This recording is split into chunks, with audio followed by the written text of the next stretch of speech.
الحمدللہ رب العالمین والعاقبۃ للمتقین والصلاۃ والسلام علی سید الانبیاء والمرسلین والمعصومین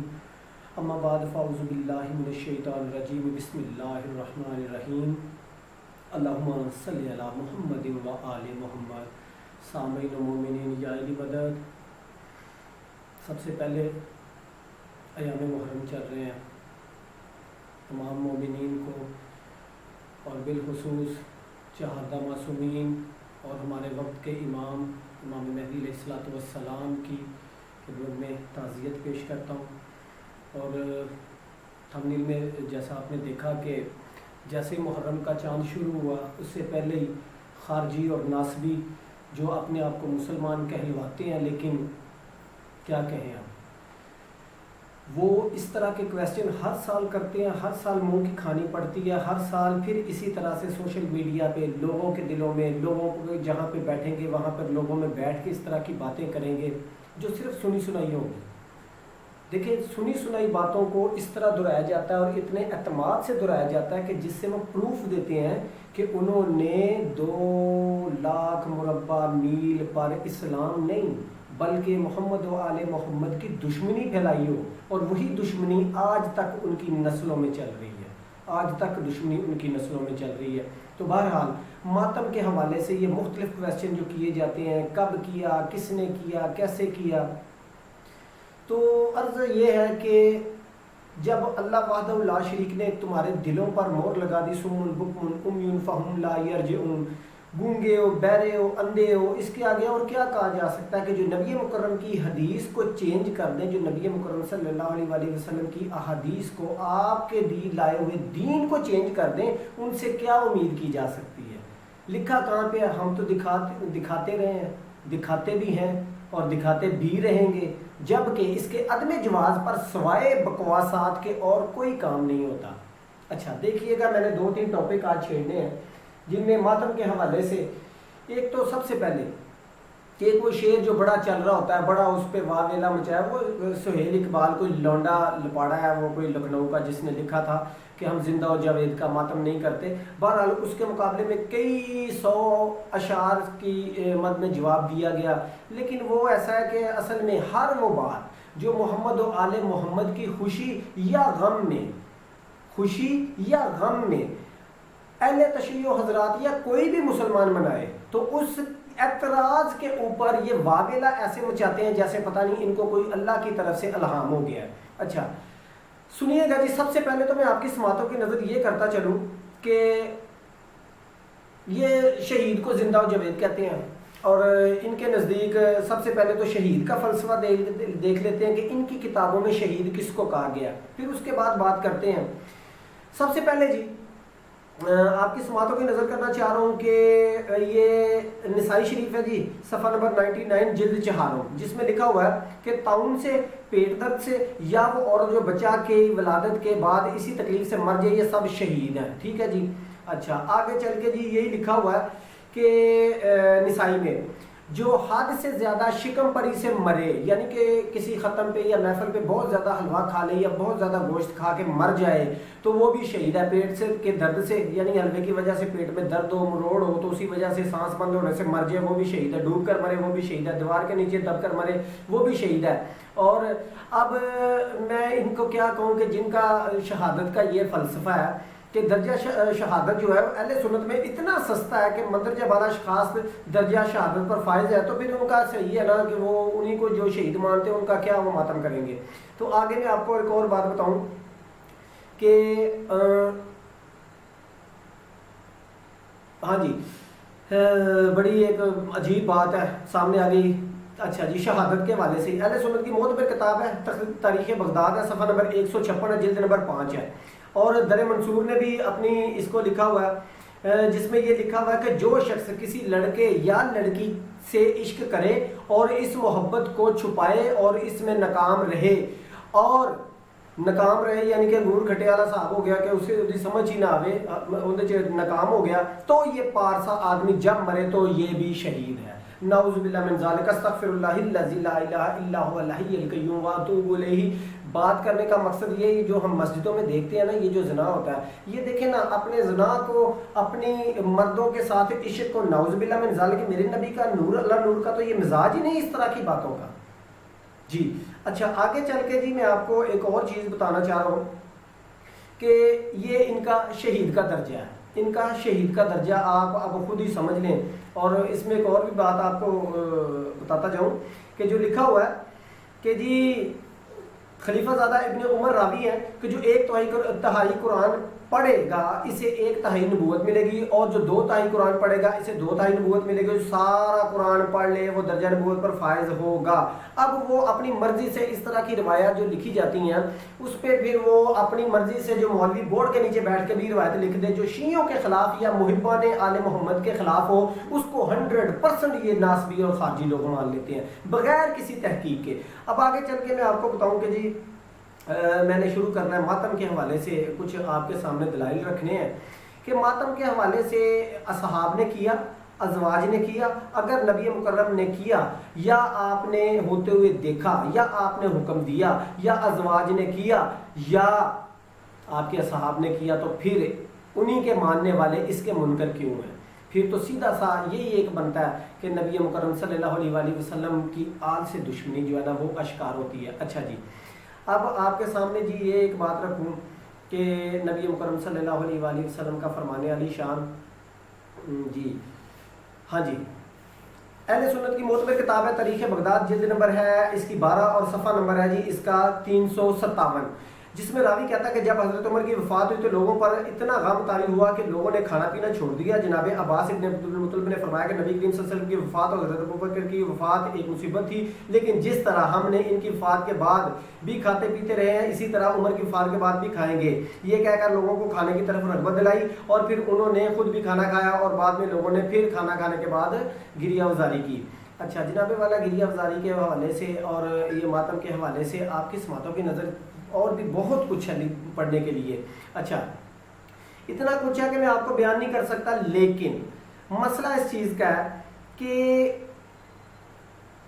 جب محمد والے محمد کا بغض دل میں ہونا، ولایت علی کا بغض دل میں ہونا، تو پھر ان باتوں کی سمجھ نہیں آتی۔ پھر وہ چور چکار اور لونڈے لپاڑے اور لچے لفنگوں کی، لاہور کے رہنے والے لچے لفنگے کی اور ادھر ادھر کے لونڈے لپاڑوں کی بات تو سمجھ آ جاتی ہے، لیکن میرے کریم نبی کی زبان اقدس سے نکلے ہوئے الفاظ کو بھی جھٹلا دیا جاتا ہے۔ دیکھیے گا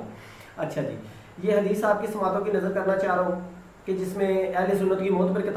کتاب ہے سنن نسائی جلد 40 اور صفحہ نمبر ہے 108 اور 196 پہ بھی یہ اہل سنت کی موت پر کتاب ہے سنن ابن داؤد اور اس کی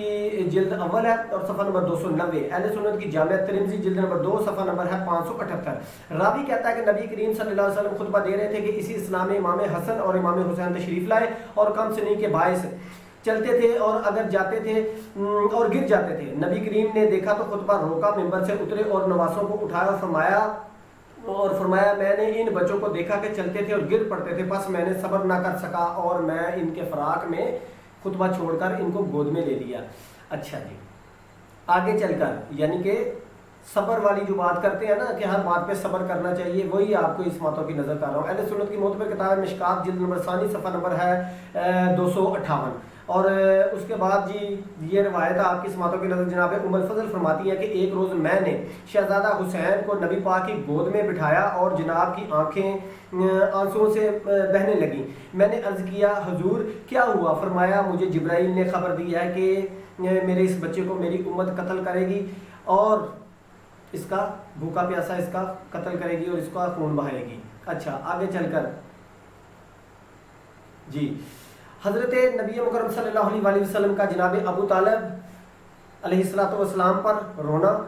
یہ اہل سنت کی معتبر کتاب ہے تذکرۃ الخواص العامہ صفحہ نمبر ہے 6، ٹھیک ہے جی۔ اس کے بعد جناب والا آپ کی سماعتوں کے جناب نبی کریم صلی اللہ علیہ وآلہ وسلم جناب ابراہیم جو نبی کریم کے بیٹے تھے ان کا حوالے سے جب وہ دنیا سے رخصت ہوئے تو آپ کا رونا، اہل سنت کی کتاب صحیح بخاری جلد نمبر اول صفحہ نمبر ہے 116۔ اس کے بعد جناب والا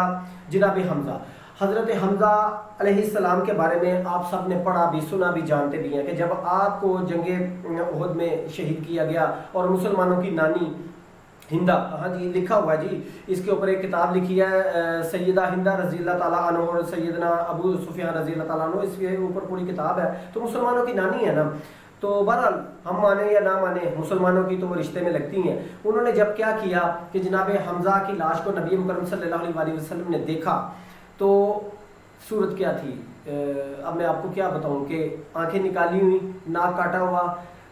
ہونٹ کاٹے ہوئے، سینہ چاک کر کے کلیجہ نکال کے چبا لیا اور باقی اعضاء کا ہار بنا کر اپنے گلے میں ڈالا اور درندگی کا پورا مظاہرہ کیا. اور نبی کریم صلی اللہ علیہ وسلم نے اس طرح کھلی ہوئی لاش دیکھی تو آپ نے اس کے اوپر چادر ڈال دی. اور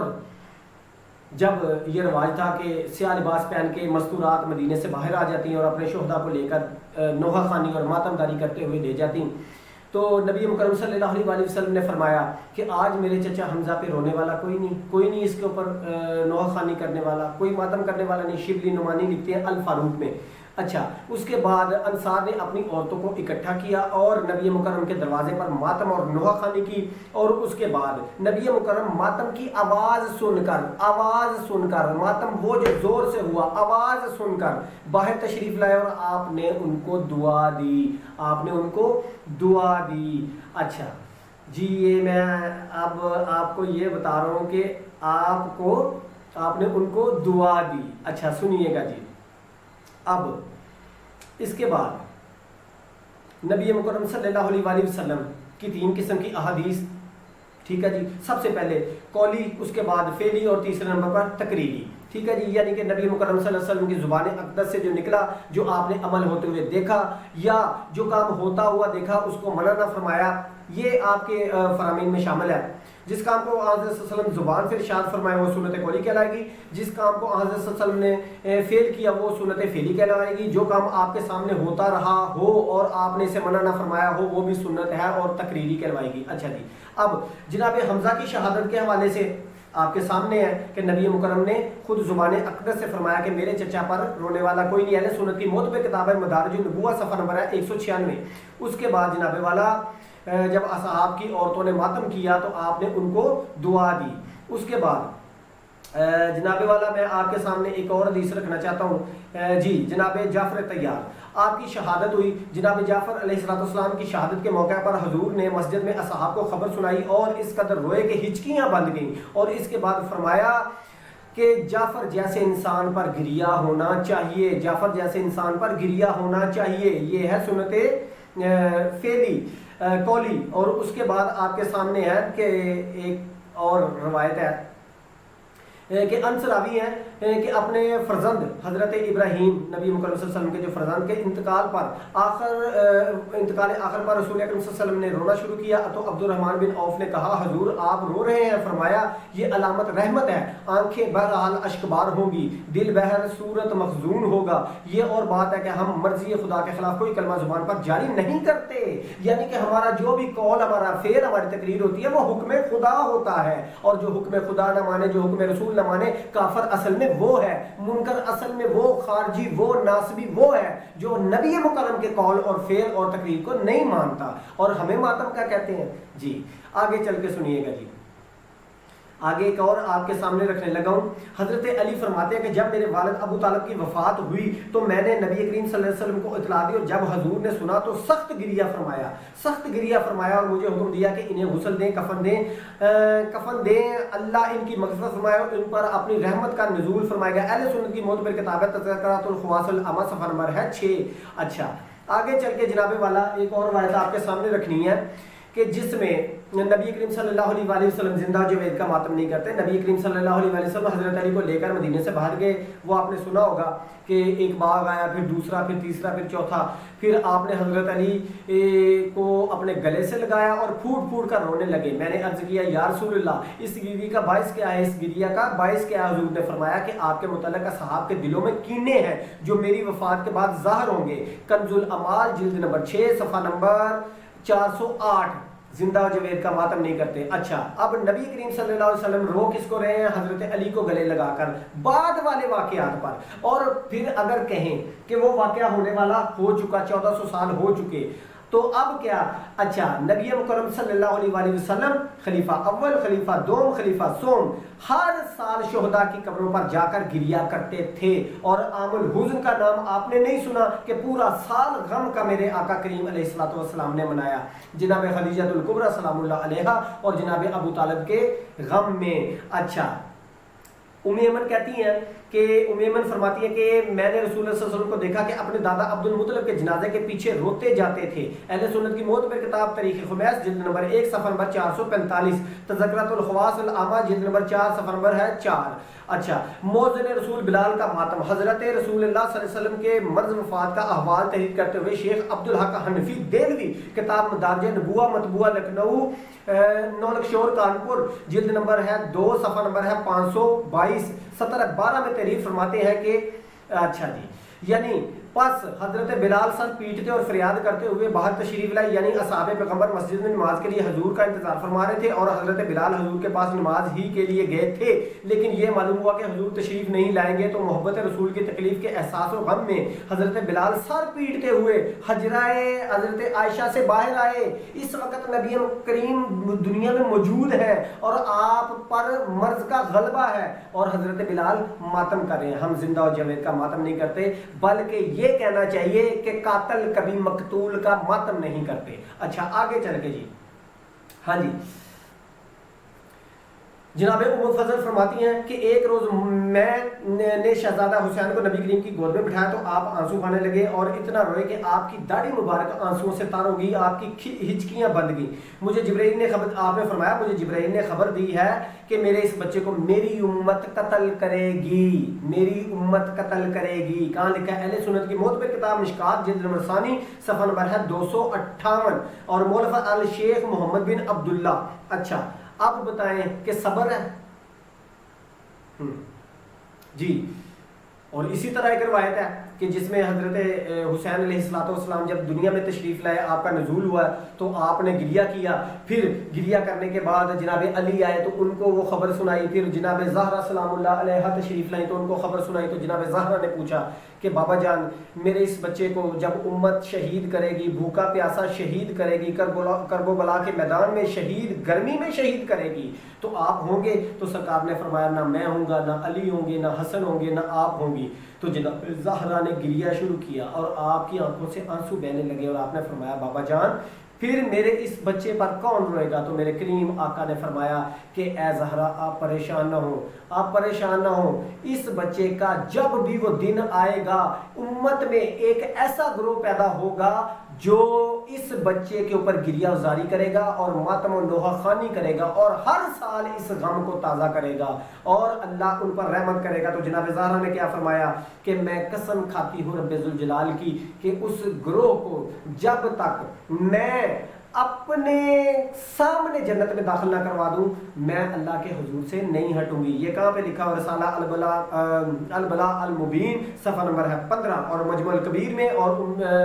طبرانی نے بھی اس کو لکھا جی، ٹھیک ہے۔ ابھی میں البلالی سے مروی ہے کہ ایک روز رسول صلی اللہ علیہ وسلم نے ارشاد فرمایا میرے شہزادے یعنی امام حسین کو نہ رلایا کرو کیونکہ اس کو روتا دیکھ کر میری آنکھوں میں اشک آ جاتے ہیں۔ اب آگے چل کے آپ کی سماعتوں کی نظر ایک اور روایت کرنی ہے میں نے جی، کہ جس میں دیکھیے جی یہ ام الفضل بن الحارث سے روایت ہے کہ وہ رسول اللہ صلی اللہ علیہ وسلم کے پاس داخل ہوئی اور کہا اے اللہ کے رسول میں نے آج رات ایک برا خواب دیکھا ہے۔ ایک دن میں نے رسول اللہ کے ہاں گئی، ایک دن میں رسول اللہ صلی اللہ علیہ وسلم کے گھر میں گئی، میں نے حسین کو اٹھا کر اپنی گود میں لے لیا ہے، میں کسی اور طرف دیکھنے لگی، اچانک رسول اللہ کی آنکھیں آنسوؤں سے ڈوب گئیں، بھر گئیں اور آپ کی داڑھی مبارک بھی آنسوؤں سے بھیگ گئی۔ میں نے کہا اے اللہ کے رسول میرے ماں باپ قربان ہوں، آپ کیوں روتے ہیں؟ فرمایا حضرت جبرائیل نے میرے پاس آئے اور انہوں نے مجھے خبر دی کہ میری امت اس بیٹے کو قتل کر دے گی۔ میں نے ان سے کہا اس کو آپ نے کہا ہاں، اور جبرائیل نے مجھے اس کی سرخ مٹی لا کر دکھلائی کرب و بلا کی۔ ہاں جی لعنت ہو جھوٹوں پر اور نبی مکرم کے قول کو نہ ماننے والوں پر بھی اللہ کی ہزاروں لعنتیں، اللہ کے فرشتوں کی لعنتیں اور تمام مومنین کی لعنت ہو جو اللہ کے پیارے نبی کے قول کو جھٹلاتے ہیں۔ ایک آپ کے سامنے دو لفظوں میں بیان کرنا چاہتا ہوں کہ جناب حمزہ کی جب لاش آئی نا تو جناب نبی کریم صلی اللہ علیہ وسلم نے اس طرح کھلی ہوئی لاش دیکھی تو ایک بندے نے خبر دی کہ جناب صفیہ حضرت حمزہ کی بہن آ رہی ہیں۔ تو تو آپ نے اپنی ابا ان کے اوپر ڈال دی اور پاؤں ننگے تھے اس کے اوپر گھاس ڈال دی اور فرمانے لگے کہ بہن بھائی کی لاش کو دیکھ کر کبھی برداشت نہیں کرے گی، اس لیے اس لاش کو چھپا دو۔ جب انہوں نے چہرہ دیکھا تو جب میرے نبی کو یہ پتہ ہے کہ بہن بھائی کی لاش کو کبھی نہیں دیکھ پائے گی اور اپنی ابا سے چھپا دیتے ہیں، ہائے زینب، ہائے زینب، کیا کہیں آپ کی عظمت کو سلام، آپ کے پاؤں کے اوپر لگی ہوئی مٹی کو سلام، کہ جس نے اپنے سامنے آدھی کربلا کو اپنے ہاتھوں سے چوریاں کھلا کھلا کر جوان کیا، جناب عباس، جناب اون محمد، جناب قاسم، جناب علی اکبر۔ کیا کہوں ان کی لاشوں کو جب ٹکڑوں کی شکل میں اکٹھا کیا ہوگا، آپ کی عظمت کو سلام، ہم کیوں نہ روئے، کیوں نہ روئے، امت نے جو اتنا ظلم کیا اس پہ کیوں نہ روئے۔ مولا غازی آپ کو عزت دے، مولا حسین آپ کے وارث ہوں، کوئی غم نہ ملے آپ کو سوائے غم حسین کے، یا علی مدد۔